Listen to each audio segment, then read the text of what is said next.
방학 동안에 아무튼 요 1학기 부분을 좀 마무리하고 하려고 하고, 근데 예전에 이게 교육과정이 바뀌었어요. 이제 22 개정 교육과정이다라고. 지금 뭐 25학년도긴 한데, 뭐 하여튼 교육과정 이름은 이제 22 개정 교육과정이고, 그러면서 원래 통합과학이 1, 2 나뉘어져 있지는 않았는데, 교육과정 바뀌면서 이제 1, 2 통합과학 1, 통합과학 2 이렇게 나눠져 있고, 통합과학 1은 1학기 때 배우면 되고요. 1학기 때 배우면 됩니다.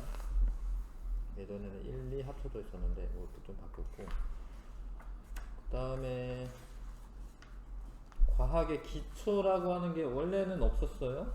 원래 그 전에 교육과정에는 과학의 기초라는 게 없었고,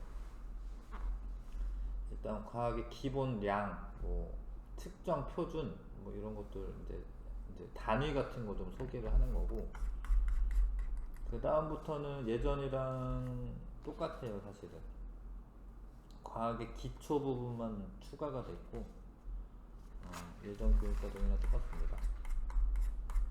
과학 2도 그렇게 바뀐 거 없어요. 예. 비슷하네. 예전 교육과정이랑 그렇게 달라진 건 없네요. 예. 과학의 기초만 좀 추가가 됐습니다. 과학의 기초에 대해서 배우겠습니다. 과학의 기초. 과학의 기본량. 자연 세계는 크게 미시 세계와 거시 세계로 구분된다. 미시 세계는 되게 작은 세계고, 원자나 분자나 이온 이런 것들을 다루는 거고요. 거시 세계는 보통 우리가 뭐 이렇게 생활하고 있는 그런 세계인데, 나무, 동물, 천체 뭐 이런 뭐 천체는 이제 더 큰 거시 세계가 되겠죠. 그래서 뭐 이렇게 나눕니다. 그런 용어들을 알고 있으시면 되고, 미시 세계는 작은 거고 거시 세계는 큰 거고. 규모, 어떤 자연 현상의 크기의 범위를 규모라고 하는데, 자연에서 일어나는 현상은 시간 규모와 공간 규모가 매우 다양하다. 뭐 이게 시간적으로 따질 때도 있고, 뭐 공간적으로 따질 때도 있는데, 자연 현상을 탐구할 때 측정 대상의 규모를 고려하여 알맞은 연구 방법을 정한다. 뭐 당연한 얘기긴 한데, 뭐 천문학자 이런 사람들은 은하의 나이는 100억 년 정도 되어 있고, 우리 은하네, 안드로메다 은하네. 네. 크기는 이제 62kpc, 뭐 잘 모르겠죠. 파섹이란 단위 잘 모르겠죠. 원래 그 중3 2학기 때 맨 마지막 부분에 나오기는 해요. 파섹이라고 해서 연주시 차의 역수가 파섹인데, 거기 좀 잘 안 하거든요.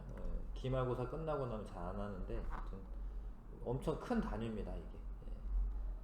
그러니까 거의 한 10만 광년 정도 되거든. 빛의 속도로 10만 년 정도 가야 될 거리를 다루는 거예요, 천문학에서는. 그러니까 시간 규모도 크고 공간 규모도 엄청 크죠. 근데 이제 생물학을 하는 사람들은 이제 뭐 고양이 수명 이거 한 15년, 크기도 한 0.6m. 이게 작은 것 같지만 훨씬 작은 것도 있죠. 뭐 생물학 하시는 분들은 이제 적혈구 이런 세포 이런 거를 다루는 분들은 이거보다 훨씬 작죠. 여기 10의 마이너스 6승이라고 써져 있는데, 요게 이제 10의 마이너스 6승이 10의 6승분의 1을 의미합니다. 마이너스 6승 이거는 이제 그 분모로 들어가면 돼요. 그래서 0.0000001이 되는 거지. 이해하시죠? 이게 10의 마이너스 6승. 그러니까 엄청 작다 이거죠. 그 다음에 그거보다 더 작은 이제 원자 세계를 이제 뭐 탐구하시는 분들은, 이 세슘 원자가 한 번 진동하는데 걸리는 시간이 요만큼입니다. 10, 100, 1000만, 10만, 100만, 1000만, 억, 10억. 90억 번 정도 진동하는데, 그러면 1초를 어떻게 정의해야 하냐면, 세슘 원자가 90억 번 진동할 때 걸리는 시간, 이렇게 정의를 해요. 그러니까 되게 작은 그 범위가 되겠죠. 그래서 이런 것도 피코미터라고 하는 거는 또 10의 마이너스 나노 피코 12 승이 돼요 이게. 10의 마이너스 12승이에요 이게. 그래서 260 피코미터 원자 반지름이 그렇게 됩니다. 뭐 그렇게 해서 이제 내가 어떤 과학 분야를 연구하느냐에 따라서 다뤄야 할 스케일들이 달라지는 거죠. 규모가 달라집니다. 뭐 이런 것들 좀 읽어두시는 게 좋은데, 시간을 정확하게 나타내기 위해서 원자시계라고 하는 걸 쓰는데, 세슘 원자시계를 쓰고 세슘 원자에서 나오는 빛의 진동수를 이용하여 시간을 측정한다. 이게 세슘 원자에서 나오는 빛의 진동수가 이렇다라는 거거든요. 그래서 외부 영향을 거의 받지 않으면 매우 정확하고 정밀하게 시간 측정할 수가 있다. 원자시계가 그런 거고, 초고속 투과 전자현미경, 초고속 레이저 분광 기술과 전자현미경을 결합한 것으로 펜토초 단위로 전자빔을 쏠 수 있다. 10의 마이너스 15승 초 단위로 이제 빔을 쏠 수 있다. 뭐 이런 얘기네요. 레이저 길이 측정의 원리, 빛이 그 반사됐다 왕복하는 데 걸리는 시간을 재서 빛의 속력이 이제 3 곱하기 10의 8승 미터 퍼 세크 되거든요. 시간과 속력을 이용해서 거리 셀 수 있다. 뭐 이런 것도 할 수 있다. 자꾸 옆에 있는 걸 읽어두시고. 자, 그래서 길이나 시간 이런 거를 측정을 해야 되는데, 과거에서는 천문 현상을 이용하여 주로 거시세계의 시간을 측정하였다. 그래서 예를 들어서 뭐 하루가 뭐 대략 뭐 24시간 정도 되잖아요.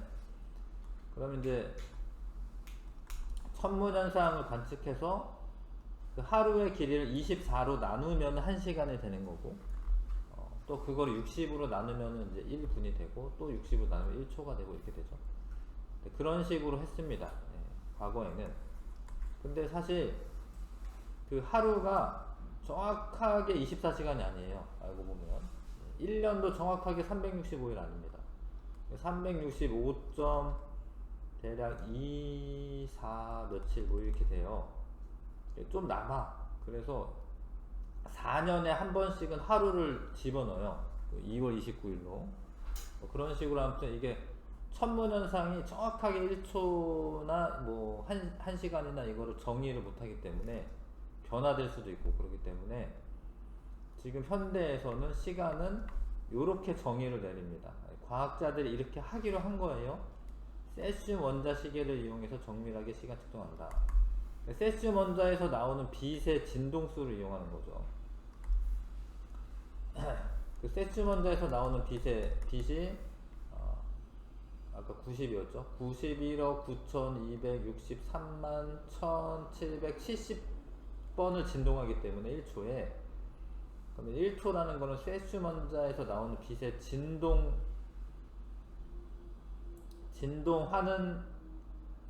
이거 90억 번 진동하는데 걸리는 시간, 이렇게 정의를 합니다. 그래서 더 정밀하게 시간 측정하게 되고, 이렇게 뭐 이런 초고속 투과 전자현미경을 이용해서 나노초 단위 이하까지도 이제 측정할 수 있다. 이런 거 읽어두시고, 내용이니까. 길이 측정할 때 레이저를 이용해서 측정할 수도 있고, GPS 시스템을 이용해서 넓은 지역의 위치를 확인하고 미세한 이동거리도 측정할 수 있다. GPS, 우리 그 뭐 내비게이션 같은 거 키거나, 휴대폰도 마찬가지인데 휴대폰에도 GPS가 있어서 정확하게 지구상의 내 위치를 나타내 줍니다. 그래서 내 위치에 뭐 가까운 뭐 맛집을 소개해 준다던가, 뭐 주유소를 안내해 준다던가, 학원을 안내해 준다던가, 뭐 이런 걸 하거든요. 그래서 정확하게 위치 파악하는 게 이제 GPS입니다. 글로벌 포지셔닝 시스템 이렇게 되어 있네요. 그러면 내가 휴대폰이 있는데 이 주변에 인공위성들이 막 떠 있거든요. 그럼 얘랑 자꾸 통신을 해요. 이렇게 왔다 갔다. 계속 그 일을 하고 있어. 지금 이거 GPS를 키면. 그럼 얘랑 얘 사이의 거리를 알 수가 있고, 얘 사이의 거리를 알고, 얘 사이의 거리를 알면 내 위치를 알 수가 있어. 적어도 세 군데랑은 알아야 되는데 왜 그러냐면 이 위성이랑 내 위치의 거리를 알면 내 위치는 이 위성에 요렇게 여기 어딘가 있는 거예요. 같은 거리니까. 만약에 이 위치도 알면, 이 거리 알면은 얘는 요렇게 있는 건데 두 군데가 겹치죠? 그럼 둘 중에 하나 있는 거예요. 근데 세 개까지는 알아야지 한 군데로 정해지는 거예요. 그래서 적어도 세 개 위성하고는 막 통신하고 있는 거야. 희한하죠. 그런 걸 하고 있다라는 게. 그래서 뭐 위치 추적하고 이럴 때 휴대폰에 보면은 조금 다른 뭐 이렇게 마크 같은 게 떠요. 이렇게 파란색 마크 같은 게 화살표 같은 게 뜹니다. 그게 이제 GPS랑 연결되어 있다고 이런 의미긴 하거든요. 그래서 어떤 위치를 확인할 수 있다. 그 다음에 전자현미경을 이용해서 나노 단위로 물체를 관찰하고 분석할 수 있다. 나노 단위라고 하는 거는 10의 마이너스 9승을 미터를 말합니다. 나노가 10의 마이너스 9승이에요. 원자가 한 10개 정도 모이면 1나노 정도 돼요. 원자가 한 10개 정도 돼요. 원자가 하나가 0.1 나노이기 때문에. 전자현미경으로 보면은 이제 원자까지 보는 현미경도 있는데 원자 한 200나노, 100나노 뭐 이런 식으로 되게 작은 것도 관찰할 수 있다. 허블이나 제임스 웹과 같은 우주 망원경을 이용하면 멀리 있는 천체까지의 거리를 더 정확하게 측정할 수가 있습니다.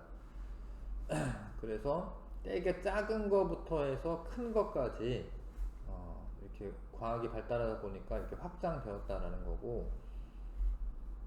근데 여기 선생님이 뭐 나노, 피코 뭐 이런 거 말할 때 이게 뭔 소리 하는지 못 알아들으면 깝깝하잖아요. 그러니까 먼저 그런 걸 좀 밝혀주는 것 같아요. 교과서가 바뀌면서 이런 단위도 좀 익숙하게 해주고 뭐 이런 것 같습니다.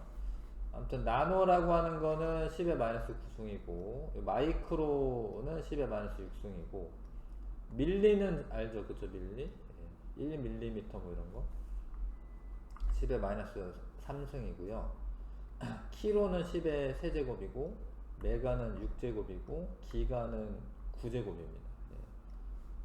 뭐 기가까지는 요즘에는 그래도 많이 쓰잖아요. 기가 뭐 5기가 뭐 5G 5G랑 기가는 다르구나.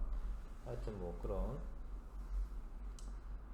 거를 쓰게 되잖아요. 그래서 이건 단위에 해당하는 거고요.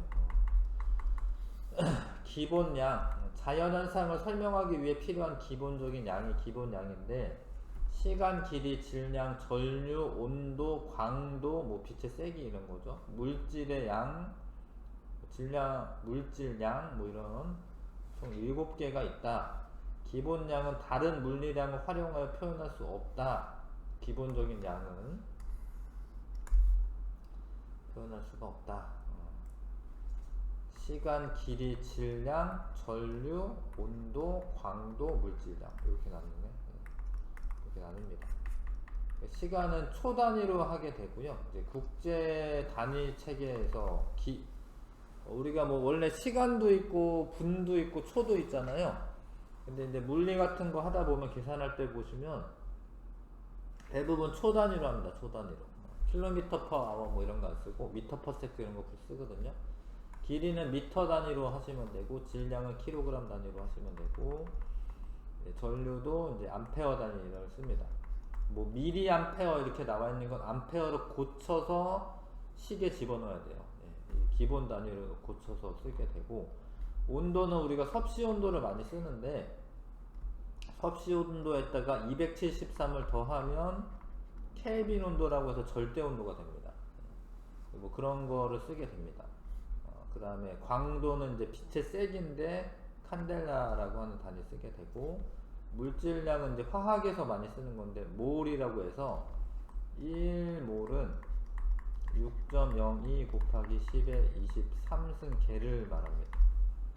그러니까 요만큼 모였을 때 1몰. 그러니까 너무 작은 단위를 이제 작은 애들을 다루다 보면 뭐 10개만 뭐 어떻게 하는 게 아니고 1몰을 이렇게 1몰을 어떻게 한다. 뭐 1몰을 녹인다. 뭐 이렇게 되거든요. 그때는 되게 큰 단위를 사용하게 됩니다. 그래서 이런 것들은 기본 단위다. 시간은 세컨드 초, 길이는 미터, 질량은 킬로그램, 전류는 암페어, 온도는 켈빈, 광도는 칸델라, 그다음에 물질의 양, 뭐 개수를 말하는 거긴 해. 예, 그거는 이제 몰 단위로 씁니다. 몰. 이게 기본적인 단위고, 근데 단위 중에 뭐 뉴턴 이런 것도 있고 막 이러잖아요. 예. 근데 뭐 힘 같은 경우에 힘의 단위가 뉴턴인데, 힘을 이제 공부하다 보면 F는 MA라고 하는 공식을 배울 거야. 근데 M은 질량이야, 질량. 근데 1뉴턴은 힘의 단위가 뉴턴인데, 질량은 1kg 단위를 쓰고, 이건 가속도인데, 가속도. 가속도는 원래 미터 퍼 세크 제곱을 씁니다. 그래서 뉴턴이라고 하는 거는 사실 알고 보면 킬로그램 미터 퍼 세크 제곱이랑 같은 거예요. 그러니까 유도된 양이라는 거죠. 유도된 양이라는 거죠. 그러니까 기본 양의 단위를 조합하여 사용하는 것들은 유도량인데, 부피는 세제곱미터 단위로 나타내면 됩니다. 이렇게 가로 세로 길이를 곱하면 되는데, 길이 단위가 미터잖아, 미터. 미터 곱하기 미터 곱하기 미터 하면은 단위가 세제곱미터가 되는 거고요. 속력은 이제 1초 동안에 몇 미터 가나 이렇게 하잖아요. 그래서 미터랑 세크를 조합을 해서 조합을 해서 속력의 단위를 말할 수가 있고, 밀도는 원래 부피분의 질량이거든요. 부피분의 질량. 근데 부피는 이제 세제곱미터로 쓰면 되고, 질량은 뭐 킬로그램 이렇게 쓰면 됩니다. 물론 뭐 그람 퍼 밀리리터 이런 것도 있긴 한데, 이렇게 유도량은 기본량으로부터 유도된 단위가 되는 거죠.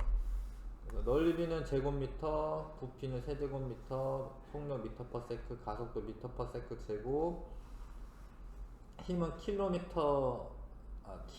미터 퍼 세크 제곱, 밀도 킬로그램 퍼, 이거 퍼라고 읽죠. 퍼 세제곱미터, 킬로그램 퍼 미터 퍼 세크 제곱, 미터 세크 제곱, 몰 퍼 세제곱미터, 농도, 뭐 이렇게 나타내게 되고, 그 퍼센트라고 하는 거는 어떤 농도를 표시할 때 나타내는 거고, 퍼센트는 100분의 1을 뜻한다. 100분의 1을 뜻합니다. 퍼센트는 100개 중에 얼마 있다 이런 거거든요. 100개 중에 얼마 있다 이렇게 뜻하게 됩니다. 1번, 2번, 3번 한번 풀어봐 주시고,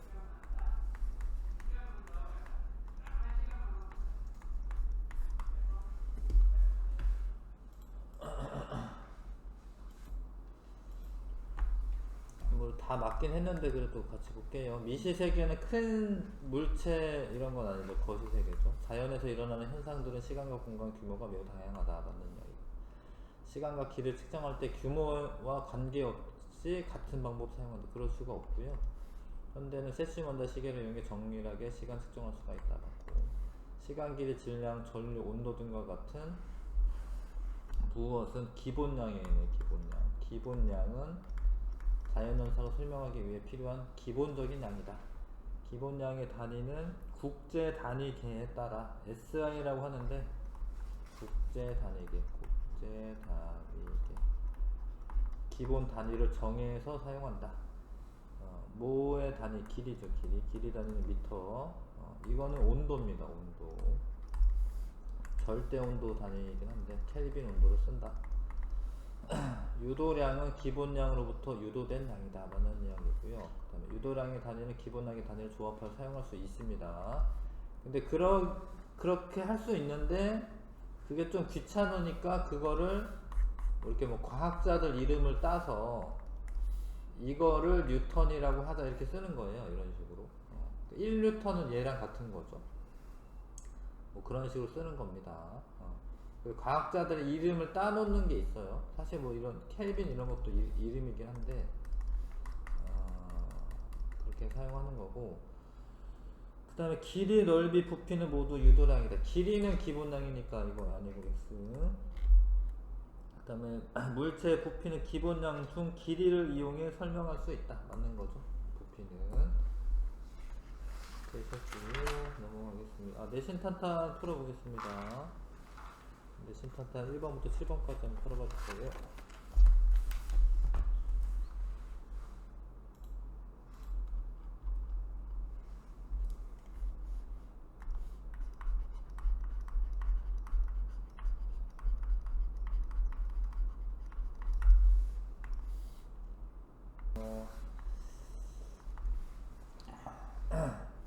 정도만 이제 고르면 되는데, 자연세계는 크게 미시세계와 거시세계로 구분할 수 있다. 맞죠? 자연현상을 탐구할 때 측정 대상의 규모를 고려해야 한다. 맞죠? 자연현상들은 시간 규모와 공간 규모가 특정한 범위로 한정되어 있다. 아니죠. 뭐 어떤 건 크고 어떤 건 작고 이러니까 한정되어 있다 이런 표현은 아니죠. 2번 답이고, 길이와 시간의 측정의 현대적 방법에 대한 설명 옳지 않은 것은, 세슈먼자 시계로 시간을 정밀하게 측정하고 길이 레이저로 측정할 수 있고 광학 현미경을 이용해 나노 단위의 물체를 관찰할 수 있다. 아, 이거 좀 어려운데, 광학 현미경은 그냥 보통 현미경이에요. 빛을 이용한 거, 가시광선을 이용한 거야. 눈에 보이는 광선을 이용한 거, 가시광선. 근데 이거는 우리 눈에 원래 한계가 있어요. 우리 눈이 볼 수 있는 빛이 엄청 작은 것까지 못 봐요. 그러니까 광학 현미경으로 아무리 크게 확대해도 못 봅니다. 그래서 나노 단위까지 보려면 전자 현미경을 이용해요. 전자 현미경. 전자를 이용한 현미경을 이용해야 됩니다. 근데 마치 전자 현미경으로 보면 이렇게 사진처럼 보이거든. 근데 그거는 좀 그래픽으로 만든 거고, 그래픽화한 거고, 눈으로 보이는 건 아니에요, 사실은. 그 3번이 틀렸고 골라주시고, GPS를 이용해 넓은 영역의 위치를 확인할 수 있다. 받고, 과학기술의 발전으로 측정할 수 있는 시간과 공간의 규모가 다양해졌다. 맞는 거죠. 작은 미시세계부터 거시세계까지 관찰할 수 있습니다. 공간 규모는 라는 가보다 크다. 라는 가보다 크고, 측정기술 수준은 나가 다보다 높다. 나가 다보다 높다. 이거 고양이 맨눈으로 그냥 보면 되는 거고, 그쵸? 적혈구는 적어도 현미경이 있어야 되니까 측정기술 수준이 더 높은 거고, 라의 측정은 인간의 경험 범위가 축소되는 것을 나타낸다. 이런 국어를 잘해야겠네요. 아니죠. 그러니까 인간의 경험 범위가 축소된다라고 하는 거는 뭐 우주 바깥을 나갈 수는 없잖아요. 근데 지금 은하도 관찰이 가능해졌다라는 거는 범위가 커졌다라는 의미겠지. 기억니은 3번 고르셔야 하겠습니다. 그 다음에 4번에 기본량에 대한 설명으로 옳은 것은, 측정할 수 없는 거 뭐 그런 건 아니고, 국제 단위계에 따라 기본 단위를 정해 사용한다. 맞고, 기본량을 이용하여 부피, 속력, 밀도 등과 같은 과학 개념을 설명할 수 있다. 뭐 설명할 수 있는 거죠. 5번 답으로 하시면 되고요. 계속 춥지 근데? 뭐야 이거? 난방으로 되시는. 다음 중 기본량에 해당하지 않는 거, 속력은 아닙니다. 속력은 이제 그 미터 퍼 세크 뭐 이런 거잖아. 이게 조합을 한 거거든요. 그래서 유도량이죠. 유도량. 기본량이 아니라. 옳게 짝지은 것은 길이, 이거를 고를 수도 있는데 이게 아니라 이건 일상생활에선 섭씨온도 써도 켈빈이라고 하는 걸 씁니다. 시간은 세컨드 단위 쓰는 거고요. 이건 길이고, 전류가 암페어가 맞습니다. 그 다음에 질량은 킬로그램. 킬로그램은 K는 소문자고, 요거 온도는 라지 K야. 라지 K 대문자. 답은 4번 하시면 되고요. 기본량의 단위는 유도량 단위를 조합하여 사용한다. 바뀌었죠. 유도량의 단위는 기본량 단위를 조합해서 사용하는 거죠. 유도량에는 넓이, 부피, 속력 괜찮네. 밀도는 기본량 중 질량과 길이를 이용해 나타난다. 맞는 이야기인데, 일단은 밀도는 일단은 부피분의 질량인데, 근데 이제 부피가 길이의 세제곱이니까 이렇게 나타낼 수 있잖아. 그쵸? 질량과 길이 단위를 이용해 나타낼 수 있잖아. 그쵸? BC 맞다라고 해야겠네요. 4번 이해하시죠? 원래 부피분의 질량이긴 한데 부피가 길이를 이용해 나타낼 수 있으니까 이렇게 설명하면 되겠지요. 1등급 도전도 해보겠습니다. 1번에서 4번.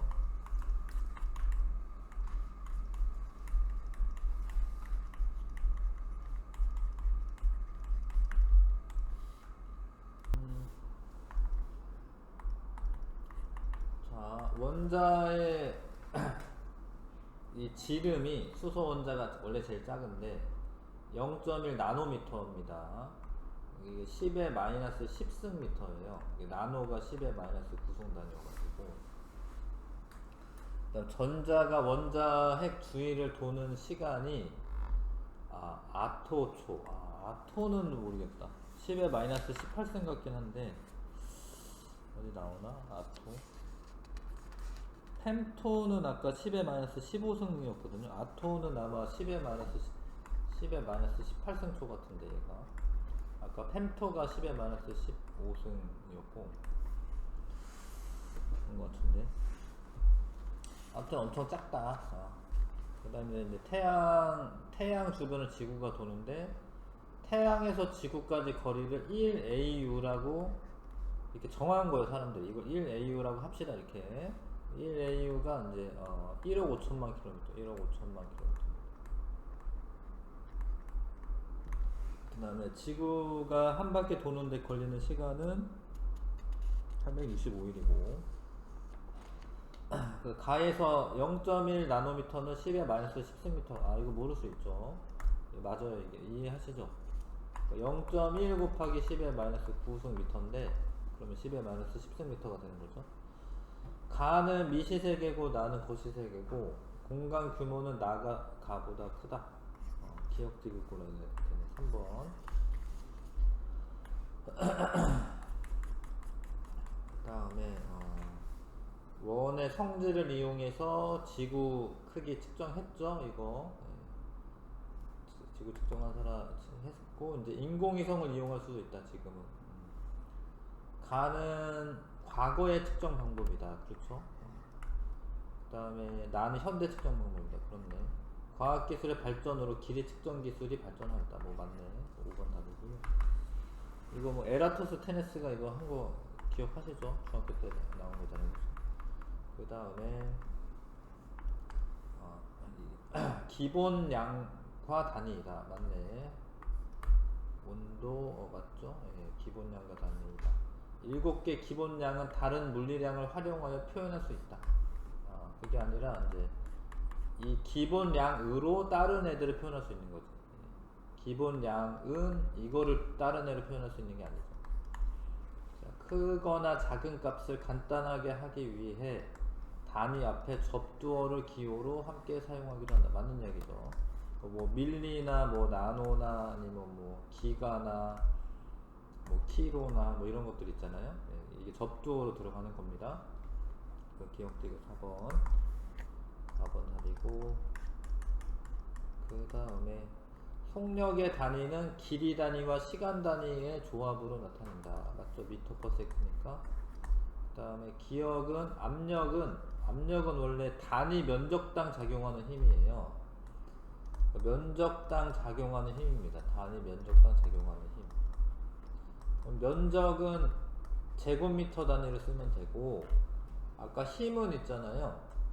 킬로그램 미터 퍼 세크 제곱입니다.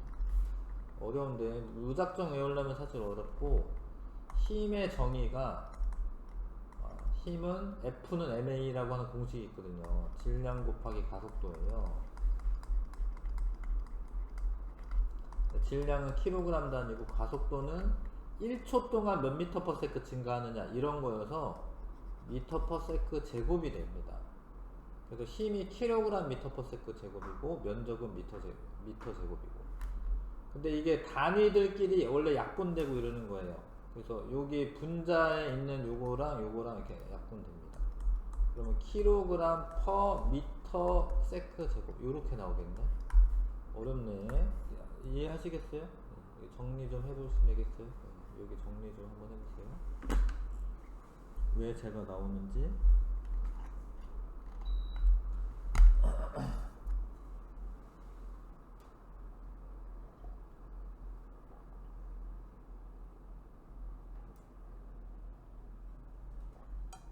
됐어요?